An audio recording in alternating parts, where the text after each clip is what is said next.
Quando falamos sobre soberania, cara, assim, o Brasil é um país soberano pra vocês? Não. Tudo Se bem, fosse um então país soberano, o Lula não chamaria pra chupar jabuticaba. Ele botaria o pau na mesa também, se tivesse o mínimo de soberania. Mas aí, Sei também lá. não adianta ele colocar o pau na mesa. Não adianta também colocar o pau na mesa, cara. Uma Maria mole ali já. Mas eu tenho que parar com essas coisas, cara. Essas piadinhas são horríveis. Faz parte. Voltando ao que eu ia falar, temos que pensar o seguinte. Tudo bem, é muito fácil falar que o Brasil não é soberano. Vou fazer uma outra pergunta pra vocês. A Espanha é um país soberano? Cara, países soberanos, eu acho que são. Talvez os Estados Unidos sejam um país. Não. É complicado definir também, né? Eu vou falar Porque quais os são os Estados países Unidos ele soberanos. depende bastante da China. Eu vou falar os países soberanos que nós temos. Nós temos China, Rússia, Índia, Estados Unidos. Esses são os países soberanos. Todos os outros são... E a Rússia é só pela força das armas. Só pela força das armas. Todos os outros, em certo sentido, são vassalos, em maior ou menor grau. São vassalos, certo? A gente tem que pensar que, para um país ser soberano, ele tem que ter capacidade de defesa, emissão de moeda própria, e essa moeda tem que valer alguma coisa, controle territorial e possibilidade de atacar seus adversários. Dessas 4 condicionantes aqui, o Brasil não tem nenhum. Ô, Orlando, 30%. surgiu uma pergunta aqui interessante do Nicolas. Israel não é um país soberano? E aí eu te pergunto, porque eu tenho uma impressão, talvez seja até imbecil, do que é Israel. Para mim, Israel é só um puxadinho dos Estados Unidos no Oriente Médio.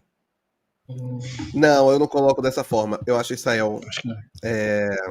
Eu acho Israel uma sociedade interessantíssima em diversos sentidos, mas ela não é soberana no sentido de que ela depende, sim, da proteção americana. Mas Israel é uma sociedade altamente militarizada, com alto potencial de capital humano. É um país confessional e étnico. É um exemplo para a Europa. Israel é o que a Europa queria ser e não pode ser por conta do projeto pós-45. A Europa não consegue sobreviver e hoje é essa coisa amorfa porque eles não conseguem ser o que Israel é. E Israel conseguiu fazer isso porque, assim, é polêmico se eu for falar. E eu espero que vocês que estejam do outro lado, que estejam assistindo de casa, tenham uma boa vontade para compreender o que eu vou falar agora. Tenham só boa vontade para compreender. Não levem para o pior lado. Tenham aquela boa vontade de pensar, ok, talvez seja pelo melhor lado que eu tenha que entender. Sabe por que os judeus conseguiram sobreviver? São um povo de 5.000 anos, né? E conseguiram sobreviver a perseguições em mais de 100 países ao longo da história, por diversos massacres. Aqui em Lisboa você vai ter lá, tem um marco lá de um massacre que houve durante a Inquisição sobre judeus, etc. Sabe por que eles conseguiram sobreviver, inclusive ao Holocausto no século XX?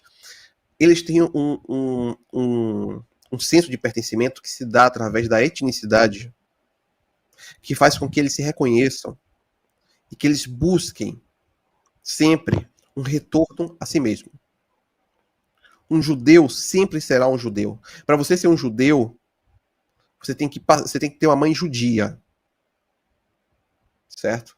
As formas de passar... Para você ser um judeu convertido, você tem que passar por tanta aprovação que muita gente desiste de ser um judeu convertido. O judaísmo, ele sequer tenta ser uma religião de conversão. Ele não quer ampliar. Mas ele não acaba. Por que ele não acaba? São certas coisas que em algum momento temos que pensar, né? E aí, quando você olha para tudo isso, você olha para Israel, Israel conseguiu pegar os judeus que sobreviveram na Europa, montar um país no meio do deserto, no Médio Oriente, cercado por países hostis, e que desde o dia 1 tentaram destruí-los. E eles conseguiram manter-se até hoje pela força das armas, pela força da identidade, pela força do reconhecimento. Eu acho que Israel vai... Eu vou até refazer o que eu falei. Israel é um país soberano, dada todas essas condições. E assim, muita gente falava que eu era... Cara, já teve gente falando que eu era antissemita, porque uma vez eu fiz uma crítica à postura de Israel na guerra. Aí falaram que eu era antissemita. Eu sou um grande admirador de Israel. Como ficou claro agora em tudo que eu falei. Não só de Israel, mas do povo judeu. Basicamente, eles têm uma nação, né, pra chamar disso. Eles são uma nação, de verdade. Eles são uma nação em qualquer lugar do mundo, cara. Em qualquer lugar do mundo que eles estiverem, eles formarão uma nação. Eles têm essa capacidade.